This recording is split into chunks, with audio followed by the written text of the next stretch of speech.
Olá, meu nome é Vinícius Xavier, eu sou doutor em psicologia, professor universitário e há mais de 15 anos psicólogo com atuação focada em comportamentos humanos complexos.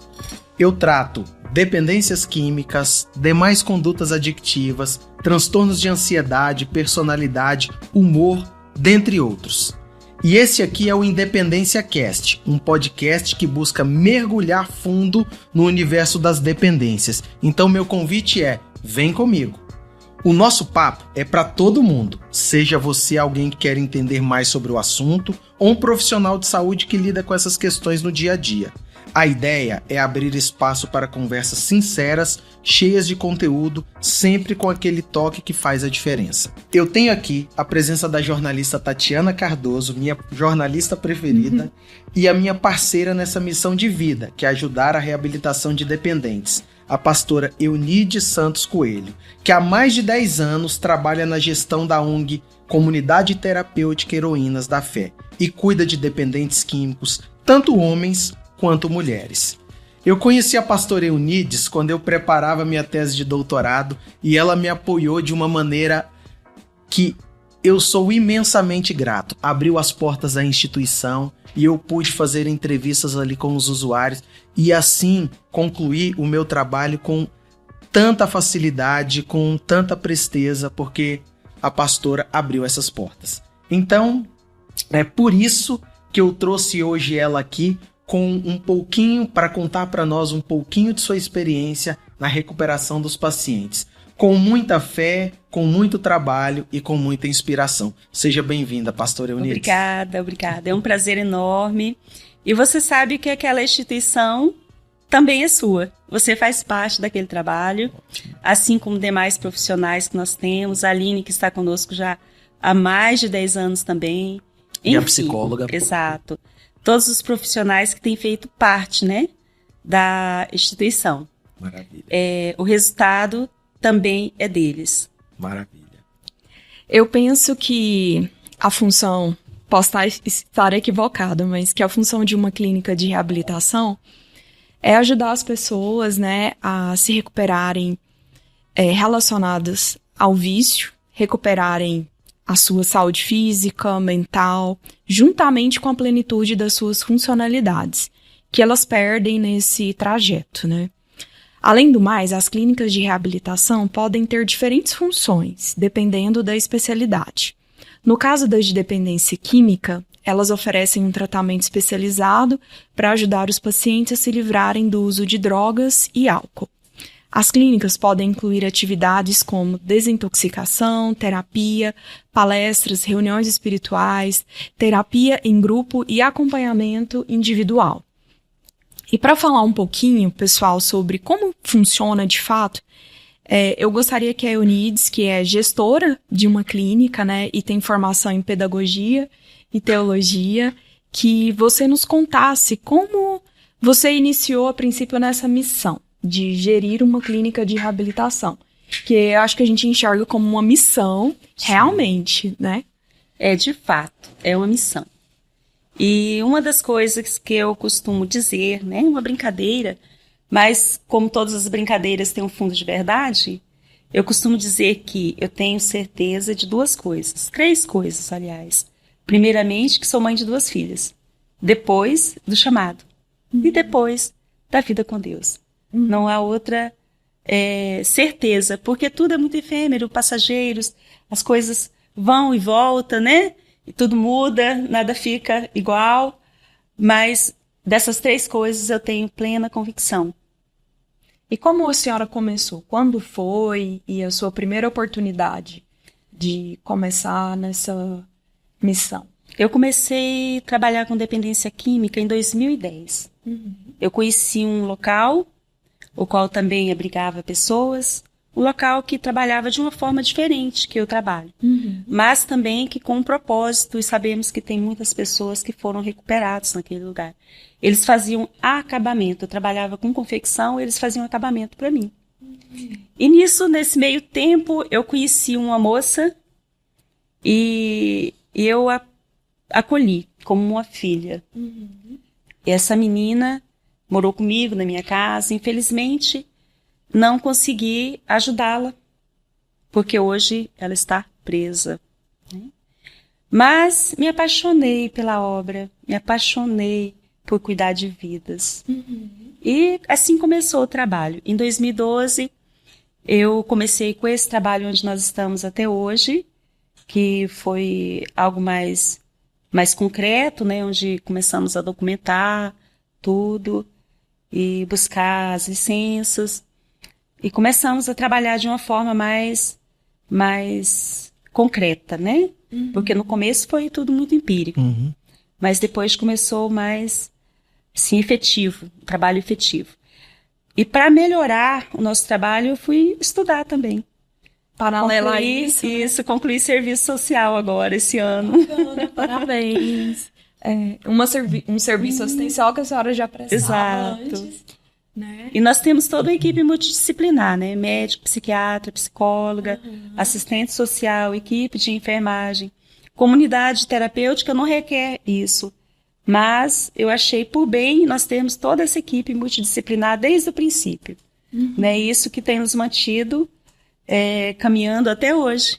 Essa é uma característica ali na comunidade terapêutica da pastora Eunides, é que ela, além do acolhimento espiritual, que é a base do trabalho dela, há também uma proximidade muito grande com a ciência, porque ela sempre, como ela bem disse, sustentou uma equipe de profissionais de saúde especializados para fornecer o tratamento.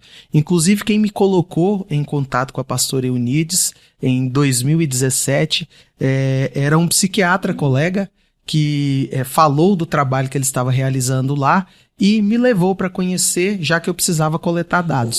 Então, eu conheci a pastora e de lá para cá a gente nunca se separou, né? Ficamos sempre em contato. E então eu quero ressaltar esse ponto. Como ela falou, do ponto de vista da legislação, não é exigido que uma comunidade terapêutica tenha a presença de profissionais de saúde ali. Mas ela sempre buscou essa proximidade com a ciência e, como eu disse, esse é um preditivo de sucesso no tratamento dela, dentre outros. Desde o princípio, né, eu sempre entendi que nós precisávamos ter uma equipe técnica bem alicerçada. Porque trabalhamos com pessoas que têm problemas de transtornos mentais também. A dependência química não é apenas a dependência química. Ou ela traz problemas de saúde mental, ou o problema de saúde mental leva o paciente à dependência química. Então, entendendo isso, eu achei por bem que nós deveríamos ter toda essa equipe. No começo, como ele mesmo falou, foi um psiquiatra, eu levava os pacientes para esse psiquiatra atender. Hoje nós temos o psiquiatra que atende na instituição. Perfeito. Eu quero começar esse episódio fazendo um destaque importante. Primeiro que esse episódio vai ser polêmico, porque ele fala sobre internação. E muitos profissionais de saúde não sustentam a internação como um tratamento efetivo para a dependência química. Outros profissionais de saúde sustentam a internação, mas não a internação involuntária. E esse é um campo aberto para também conversarmos sobre esse tema. E eu já me posiciono porque isso é importante. Eu acredito na internação e eu acredito também, segundo inclusive os princípios que orientam o tratamento da dependência química, que a internação não precisa ser voluntária para ela funcionar. Existem princípios claros sobre isso. E a instituição da pastora Eunides, ela tem essa característica. Ela recebe pacientes voluntários e pacientes involuntários. E eu começo com essa pergunta, pastora. Como é o desafio de estar em uma instituição no qual muitos que chegam ali em um primeiro momento não querem ficar? Vinícius, eu acredito o seguinte, que a droga, ela tira a possibilidade do paciente decidir. Hoje, nós estamos buscando muito a compulsória. Por quê? Até por uma questão de estarmos mais tranquilos. Mas a internação voluntária em 90% não funciona. Por quê? O paciente chega num dia, 2, 3 dias, eles querem ir embora.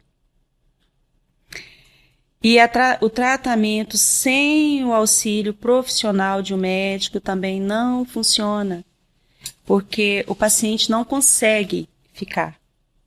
Não consegue. A abstinência é muito grande. É preciso de uma estabilização Exato. química. Esse primeiro momento precisa de um apoio psiquiátrico, de um apoio psicológico, e o paciente, se tiver condição de ir embora, ele vai escolher a droga. Infelizmente, é a realidade. A dependência química é uma doença que afeta a capacidade de tomada de decisão. Exato. É nesse momento que as famílias tomam, então, a difícil decisão de internar o seu familiar. Quais são, pastor, os critérios para que uma internação involuntária aconteça? E quem pode fazer? Olha, nós temos uma legislação que é bastante complexa, né? A família, ela pode solicitar internação involuntária com a duração de 3 meses. E que em muitos momentos é pouco. A gente sabe disso. O paciente sai e no outro dia está usando droga. É lamentável, né? Mas aqueles que escolhem permanecer no tratamento, eles têm um êxito maior. Embora sabemos que, numa maioria, ainda há recaídas. E o candidato, então, esse podcast, ele, como eu disse, ele vai ser muito informativo. E eu espero que famílias que estejam nesse sofrimento possam ouvi-lo e entender. Quando é que um paciente, que um usuário de substâncias, que um adicto, que um dependente químico, ele é candidato à internação involuntária? Como a pastora disse, quando ele coloca em risco a si ou a terceiros. Família também. Quando ele não consegue mais tomar decisões pró-vida. Quando ele não tem mais autonomia de fazer escolhas saudáveis. Nesse caso, a família tem uma obrigação de intervir e ferir um princípio que é fundamental, que é o da liberdade. E como a pastora Eunides disse, isso está inclusive amparado por lei, de forma que a família precisa realizar essa intervenção. Sim. Porque senão o paciente, ele pode inclusive morrer. Agora, essa é uma decisão muito difícil para a família, não é, pastor? Com certeza, com certeza. E é importante que a família entenda também, Vinícius, que o tratamento não é só para o paciente. É preciso que a família também seja tratada. É preciso que haja, em muitos casos, mudança dentro de casa. Porque o paciente usuário de droga, por exemplo, se ele beber, ele não vai ter mais controle. E muitas das vezes a própria família precisa pensar nisso. É necessário que haja uma rede de apoio quando o paciente sai. Mas muitos familiares não acreditam que a estrutura da casa é também parte do problema, que a doença é só do dependente químico. Mas não é verdade. A família adoece, a família é codependente, né? Exatamente isso. Então, não existe um tratamento que ele não seja sistêmico. Tanto é que uma parte importante de qualquer programa efetivo é mudança de estilo de vida. E a mudança de estilo de vida não é só do adicto, é também com quem convive com ele. Exatamente. Imagine ele passou 3, 6, 9 meses internado, 12 meses internado, e quando sai para celebrar, a família faz aquele mega churrasco regado a bebida alcoólica, a músicas que remetem ao uso de substâncias. Que apoio essa família está dando a esse dependente? Que apoio? Se na primeira saída dele, se na saída de uma internação longa e difícil, ele não encontra apoio e ressonância no tratamento. Isso é muito sério. A família também precisa entender que ela é parte do processo de recuperação ou de recaída do paciente. Eu já tive um caso assim. O paciente saiu uma saída terapêutica, a família recebeu ele com churrasco e bebida. O que é a saída terapêutica? A saída terapêutica é um momento que o paciente sai, passa finais de semana com a família, é uma ressocialização, né? Para recomeço. Para a família também observar se houve mudança. E num desses episódios, Vinícius, o paciente saiu, para uma saída terapêutica e foi recebido com um grande churrasco, família toda festejando e tinha bebida. A família achava que o problema dele era a droga, mas ele bebeu e perdeu o controle e foi para as drogas. Gatilho, né? Gatilho. Exatamente. Gatilho. Lá no início, a senhora falou sobre a internação voluntária e a involuntária. Existe 3 modalidades, a voluntária, involuntária e compulsória. Isso. Aí, só para eu entender que a senhora levantou uma questão. Quando é voluntária, a senhora fala que não tem tanto sucesso, é porque ele pode sair a qualquer hora. Exatamente. E quando é involuntária, ele não pode sair Ele quando não ele pode. quiser, e nem quando é compulsória. Exato. Ah, ok. Ficou mais claro. É interessante diferenciar essas 3 modalidades de internação para que os nossos ouvintes eles possam entender. A internação voluntária é aquela a pedido, sob demanda do paciente.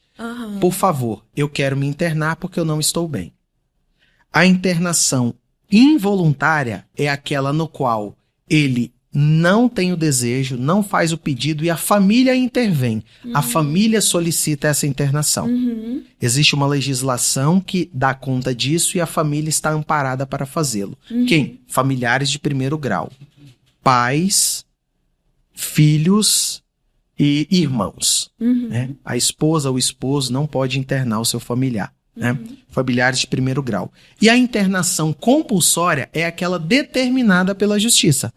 Ok. Determinada. Né? E é muito interessante porque geralmente são pessoas que cometeram delitos e a justiça entende que ele precisa de tratamento, não de encarceramento. E encaminham para instituições terapêuticas.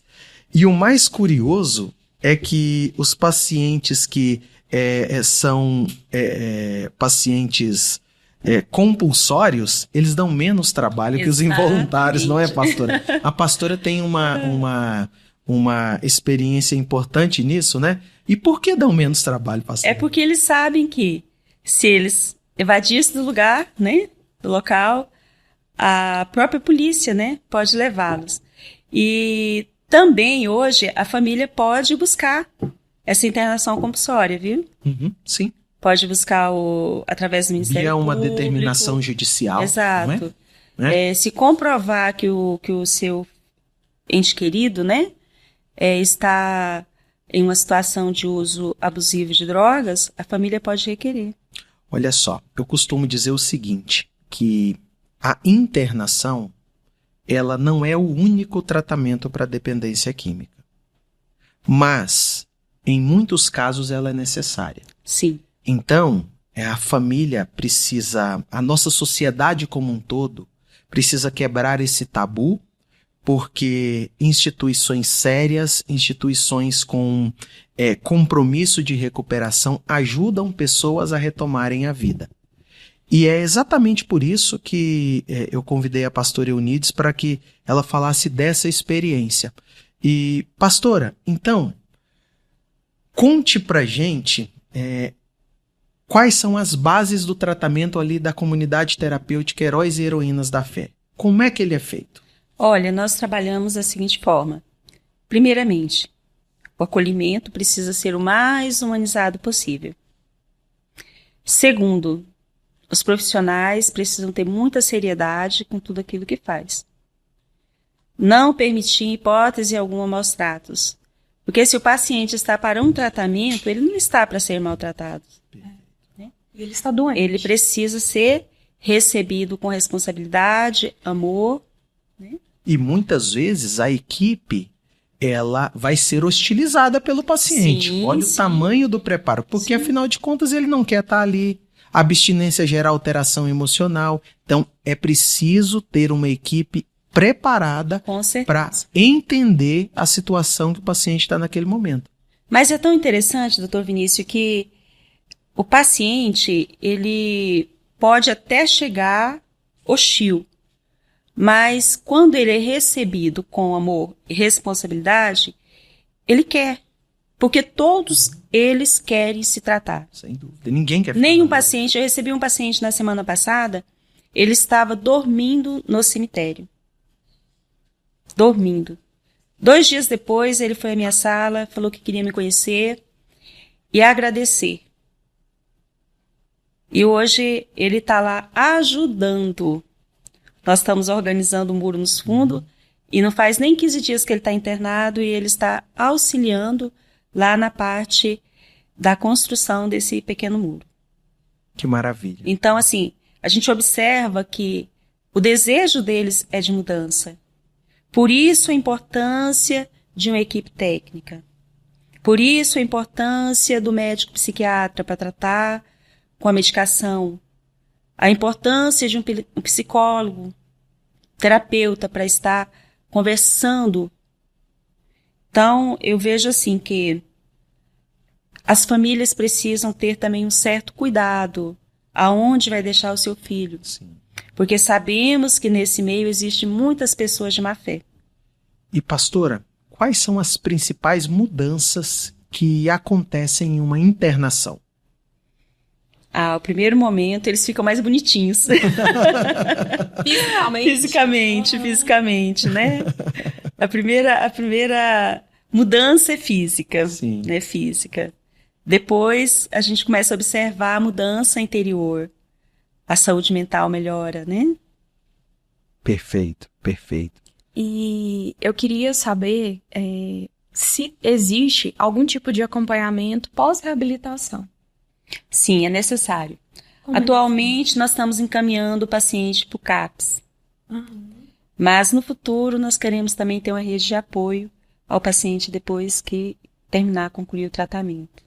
E aí, na sua visão, como é que funciona, assim, e também na prática, esse acompanhamento pós-reabilitação? É terapia?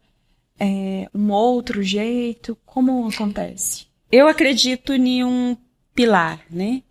Saúde mental, médico, terapeuta e espiritualidade. E aí, mudança de hábitos. Quem gostava do bar vai ter que ir para a igreja. Mudar os amigos, Mudar né, os pastora? amigos. E é isso que eu também ia questionar com a senhora sobre o papel da espiritualidade, porque o que eu vejo é que tem bastante instituição realmente que tem um viés espiritual, Sim. certo? E qual é o papel da espiritualidade nisso? Trazer esperança. Entendi. Trazer esperança. E uma importância muito grande também é a educação. O paciente precisa ter sonho, perspectiva de uma vida diferente, uma vida mais assertiva, estudar. O conhecimento liberta. Sim, liberta mesmo. Buscar conhecimento. Eu incentivo muito os nossos pacientes a estudar. Como eu estava falando com o Dr. Vinícius agora há pouco, nós estamos com um projeto já para o ano que vem de capacitação profissional. Capacitá-los para reinseri-los no mercado de trabalho e futuramente, como eu sou pedagoga, né? Futuramente, educação, estudo. Mas hoje a gente já orienta eles a retomar os estudos. Sobre espiritualidade, eu queria fazer um ponto que ele é muito importante. Eu tenho aqui em mãos uma literatura do grupo de mútua ajuda Narcóticos Anônimos. E um dos pilares dos 12 passos é a espiritualidade. Sim. Então, o que a pastora está falando não é somente uma opinião própria. Tem uma validação ancorada em evidências. Exato. Porque quando você tem a esperança, a fé, a perspectiva em uma força maior que você, isso serve como força nos momentos difíceis. E a ciência mostra isso. Né? A ciência mostra isso. Uma coisa importante também que eu preciso dizer aqui é quando você pensa o seguinte, que um tratamento ele é involuntário, ou seja, ele é contrário ao desejo do indivíduo, imagina-se que ele ficará ali em um lugar resistente e contrário à vontade dele durante todo o período de tratamento.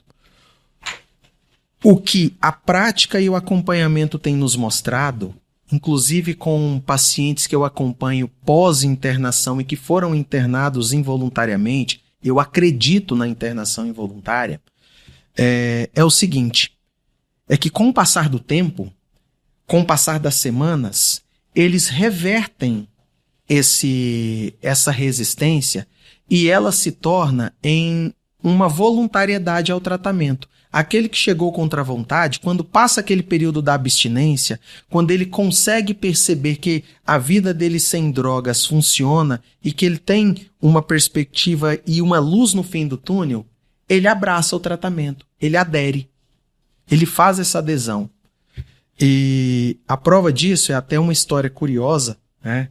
Uma das coisas que eu fiquei mais impressionado no trabalho da pastora Eunides é o seguinte, olha que curioso, né? Ela não relatou aqui, mas a comunidade terapêutica ela fica em uma chácara e umas 4 ou 5 quadras à frente existe a igreja. Sim. Que é a igreja que ela construiu juntamente com a família, com o esposo da pastora que recentemente... E com os pacientes. Foi, né? E com os pacientes. Eles construíram uma igreja, 5 quadras à frente, né? E imagine um grupo de pacientes involuntários, todos indo a pé, em grupo, para essa igreja, para os cultos que acontecem ali. Sem segurança, sem escolta, todos voluntariamente caminhando, né? Então, isso é sinal de que a internação involuntária, quando bem feita, quando em uma instituição séria, quando em uma situação em que o indivíduo realmente é acolhido em suas necessidades fundamentais e ele tem um plano que vai levar para ele a abstinência, ele adere. Porque ninguém quer ficar em uma vida com droga, porque uma vida com droga não funciona de maneira nenhuma. Então, quando ele encontra perspectivas, ele funciona, ele adere. Por mais que a princípio não seja a vontade dele. Vinícius, eles não só vão para a igreja, mas eles vão para outra chácara para praticar esporte, porque nós temos o campo de futebol lá, a piscina é lá.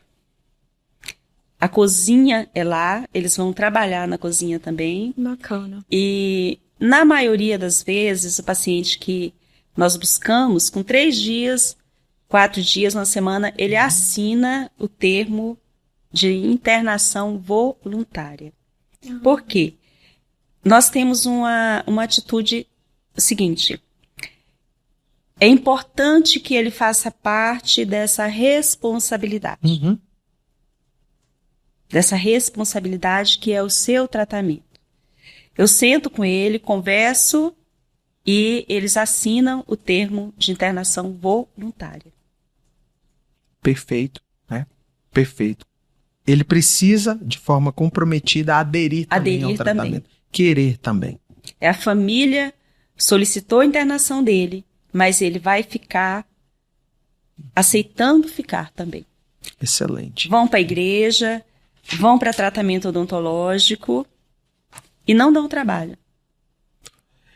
Isso é importante. O que a senhora está falando é essencial, porque mostra a seriedade com que é trabalhado com o paciente ali. Outra coisa importante, pastora, muitas famílias, elas perdem a esperança na recuperação do adicto, do seu familiar. A senhora lida com casos difíceis ali. Existe realmente recuperação para dependência química? Existe. Transformação. Mudança de mente. Porque a dependência química, ela não tem cura. Né? Ela é uma doença incurável. Exatamente. Ela é uma doença incurável. Então, o que existe é uma mudança de mente. A pessoa decide permanecer bem. Permanecer abstinente, né? Me fala uma coisa, pastora. A senhora também... Eu tenho muito interesse em estudar recaídas. Eu estudo recaídas. Eu gosto desse fenômeno recaídas. Mas por que eu gosto? Não porque ele seja agradável, não. Mas é porque uma recaída, ela é previsível, ela traz sinais por parte do adicto e se você consegue reconhecer isso, você reverte. Em pacientes que estão mantendo a sobriedade, pastora, quais são, na sua experiência, os principais motivos de recaída? Frustração. Dificuldade de lidar com emoções.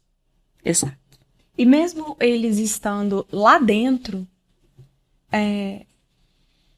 o ambiente ali das emoções já está um pouco mais controlado, né? Mesmo assim, isso pode levar, essa frustração pode levar à recaída, porque eu imaginava, assim, que poderia ser por uma vontade, realmente. Eu nunca imaginei que pudesse ser algo mais sentimental, mas do cunho de decepção, sabe? Eu não pensava nesse campo. Você perguntou para a pastora. Biologicamente falando. Você perguntou para a pastora, mas eu quero responder. E a pastora complementa. Tente imaginar, você, Tatiana, você ouvinte, você que está conosco aqui, tente imaginar um ambiente onde existem 40, 50, 60 acolhidos, 60 internos que têm dificuldade em lidar com suas emoções. O uso de substâncias em excesso, em dependência, ele corrói a capacidade do indivíduo de se autocontrolar, ele corrói a capacidade do indivíduo de pensar no outro e exercer empatia, ele corrói a capacidade do indivíduo de lidar com suas emoções de uma maneira inteligente. Controlar. A dependência química é a doença da compulsão e do descontrole. Agora imagine 50, 60, 70 pessoas em uma instituição. Olha o tamanho do desafio da pastora, hein? Em uma instituição na qual essas pessoas precisam se reorganizar para a vida. O trabalho de recuperação em dependência química não é parar de usar substâncias. Isso é o mais fácil. Você toma algumas boas medicações, você pega um programa de prevenção a recaídas, você fica longe da droga. O que é que faz a pessoa voltar? É realmente as dificuldades que ela tem para lidar com seus conteúdos internos, que foi exatamente o que a levou para a droga.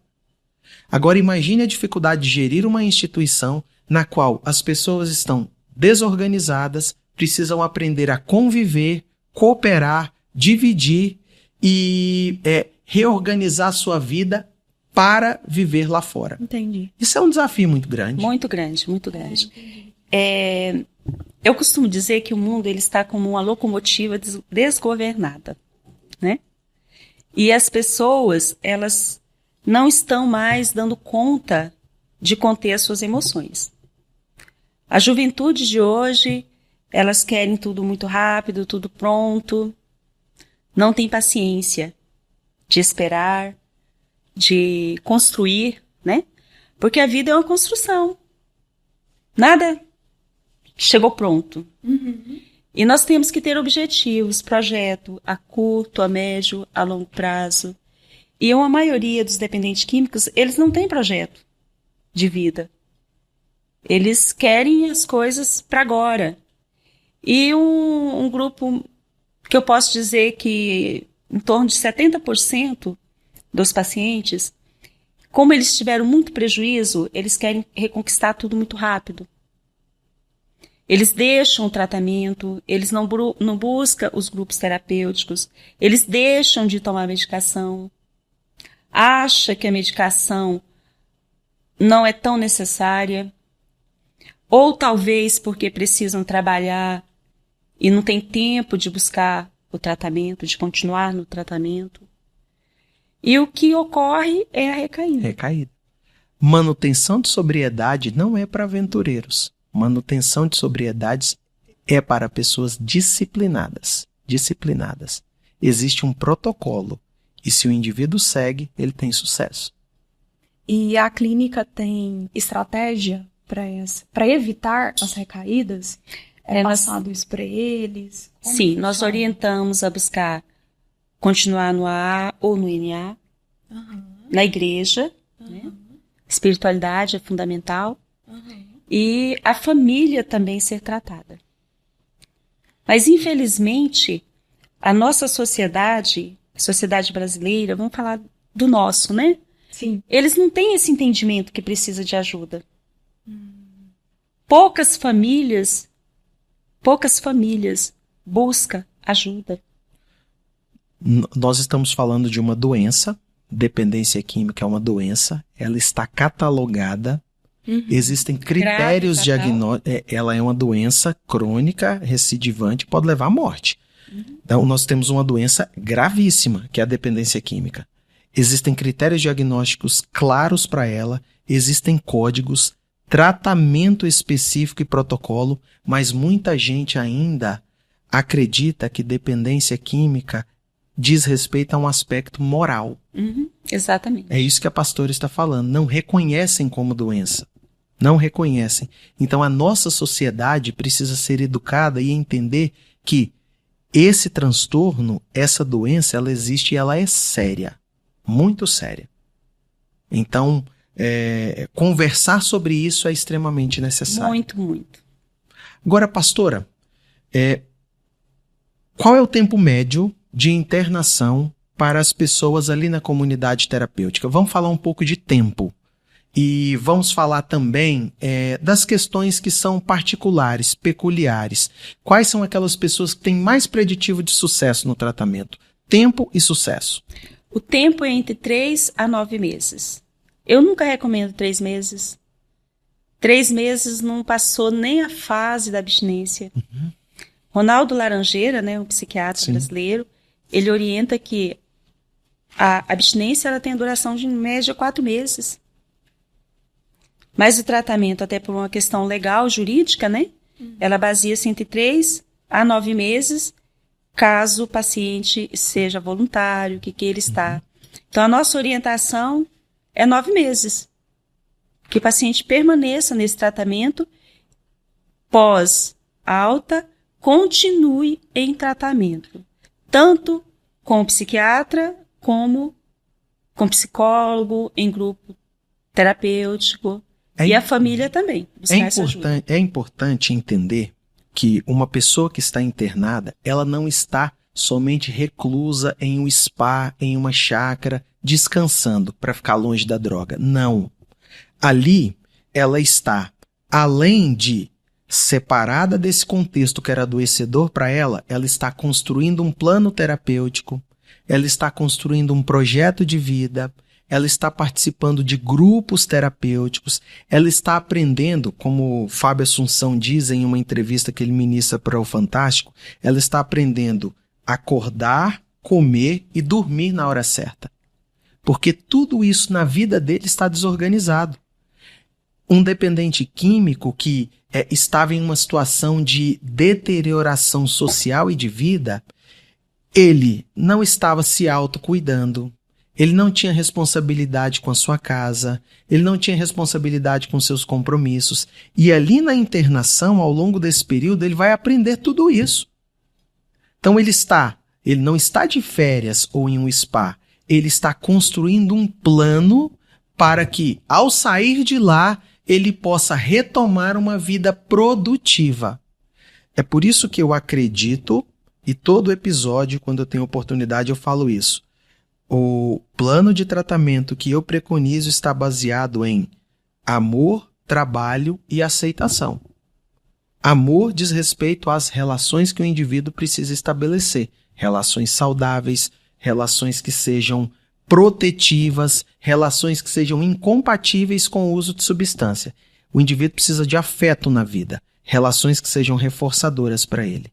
Trabalho, porque ele precisa ter uma vida produtiva, uma contrapartida social, ele precisa ter responsabilidades. Ao acordar, para onde ir, por que ir e para onde ele vai voltar. E consciência de que isso é uma doença, consciência de que ele precisa entender que ele tem limitações na vida, como o hipertenso tem, como o diabético tem, como aqueles indivíduos que têm outras doenças têm limitações na vida. Ele não é diferente. Ele não é diferente de outro doente. Só que a doença dele chama-se dependência química. E é exatamente isso que o indivíduo vai fazer dentro de uma instituição ao longo desses meses. Porque você pensa assim, poxa vida, ele vai ficar 3, 6, 9 meses, 12 meses longe da vida social. Fazendo o quê? Isso. Construindo um programa. Exatamente. E se reconstruindo. É importante salientar que na instituição tem horas para acordar. Rotina. Lá eles acordam 6h30. E tem uns que falam, mas por que eu tenho que acordar 6h30? Não vou fazer nada. Exatamente. Aí lá vão procurar, mas pastora, por que eu tenho que acordar 6h30? Porque você vai sair daqui e vai trabalhar. E para você trabalhar, você vai precisar acordar cedo. Isso. E ter a sua higiene pessoal. Depois ele tem um período de espiritualidade. Perfeito. Depois ele vai tomar o seu café da manhã. Então existe toda uma rotina. A casa é toda cuidada por eles. Eles têm que fazer a limpeza. Eles têm que levantar de manhã e arrumar a sua cama. Eu costumo brincar com eles, eu digo, aquele que não arruma a sua cama, não arruma a sua vida. Você tem que levantar de manhã e deixar a sua cama arrumada.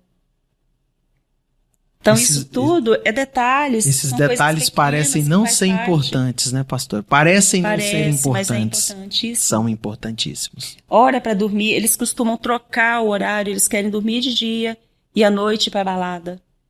E eles precisam entender que durante o dia eles têm que trabalhar e à noite ele precisa dormir. Então há toda uma rotina a ser construída. E eles precisam de um tempo para adaptar-se a essa rotina, para vivenciar isso na sua vida diária. Sabe uma coisa que formalmente não é catalogado nas internações, mas a meu ver é um ganho impressionante? Exatamente por ser uma internação de grupo e você conviver com outras pessoas diferentes é algo que é imposto a você, é necessário, você vai dividir a vida, um período da vida com muita gente, a pessoa se vê, pastora, na outra. Exatamente. Ela se vê na outra. E aprender a conviver com as diferenças, né? E mais do que isso, ela está em uma fase que é uma fase de motivação para mudança, porque existem fases distintas de motivação para mudança. Tecnicamente existe uma fase que é chamada de pré-contemplação, que é quando o indivíduo não tem consciência da doença dele e não acha que precisa de tratamento. Geralmente é esse que vai ser internado involuntariamente. Mas com o passar do tempo, a motivação dele para a mudança vai se alterando, né? Aqueles indivíduos que saem de uma situação de pré-contemplação e vão para uma internação contra a vontade, com o passar do tempo, como nós dissemos aqui, ele vai ganhando consciência e ele fala, não, eu preciso estar aqui mesmo. Ver aquele paciente que chega resistente, que não aceita o tratamento, que critica a família, é importante para ele porque ele pode se espelhar ali e dizer, eu estive nessa fase. É assim que eu cheguei. Olha só o que a substância fez comigo. Então, ver no outro e perceber que você, de igual modo, foi afetado pela doença daquela forma, é também terapêutico. Então, a convivência, ela é também necessária. Ela é importante. Uma coisa que eu optei por fazer, os funcionários, os colaboradores que trabalham no corpo a corpo, são todos pacientes que passaram por lá. Ótimo que... Eu tenho o colaborador mais antigo, que é o Douglas. Se você vê a vida daquele menino como foi, terrível. E hoje? Várias prisões, problemas seríssimos familiar. E hoje ele está comigo já há 7 anos trabalhando na instituição. Que maravilha. O Francisco... São depoimentos vivos, né? Sim. São provas, né? O Francisco também, a vida... Francisco já me deu muito trabalho. E hoje ele é uma bênção. Como ele ajuda aqueles meninos. Tomara que o Francisco assista esse episódio. Sim, sim. E isso é importante para eles. Eu sempre digo pro Douglas e pro Francisco, o conselho de vocês vale muito mais que o meu. São a prova viva de que o programa funciona. Exatamente, porque eu nunca vivenciei o que eles vivenciam. Eu nunca usei droga, eu vim conhecer droga dentro da instituição. Né? Nunca maconha, cocaína, eu não conheço cocaína. Um dia chegou uma pedra lá, me disseram que era cocaína, eu não sei. Pastora, Pra mim que era crack. eu tenho uma pergunta polêmica. Sim, hein, Tatiana? pode fazer. Pergunta polêmica. Prepara o corte aí, viu? Pergunta polêmica. É mais fácil tratar homens ou mulheres? Homens. Homens é mais fácil. Então me explica por quê. A mulher, ela... Talvez seja os hormônios, né? Mulher é complicada. Mais Mulher. resistência ao Sim. tratamento? Sim. Muito. A mulher, ela vai muito pra prostituição também, né? Talvez seja isso. Para ganhar, pra se Exato. sustentar, Uhum. né? O homem não. E tem mais uma coisa interessante. O homem, ele tem uma relação muito saudável com a gente. De respeito. Uhum. Às vezes as pessoas me perguntam, como que a senhora está à frente do trabalho, a psicóloga é mulher, a assistente social é mulher, a equipe de enfermagem é mulher. Eu não contrato pessoas, profissionais, homens, para essa função. Porque eu entendi que essa equipe feminina dá um resultado melhor. Bem melhor. Interessante essa conversa. Porque eles têm muito respeito pela gente. Não existe conflito dentro da instituição, talvez porque a equipe que lida com eles são mulheres. E respeitam. Exatamente. São parceiros. Agora, o terapeuta que lida no momento precisa ser homem. Entendo. É algo que eu fui descobrindo ao longo dos anos. Hoje nós temos o grupo DNA, quem dá é homem. E eu quero, tão logo seja possível, ter também um psicólogo homem. Mas também ter a psicóloga mulher. Ter esse atendimento em conjunto. Perfeito. Talvez por eles serem homens, eles tenham o cuidado, porque eu acho que o homem ele tem aquele instinto protetor, né? Ele quer proteger a mulher. E se dão muitíssimo bem com a equipe feminina. Curioso, né? Curioso.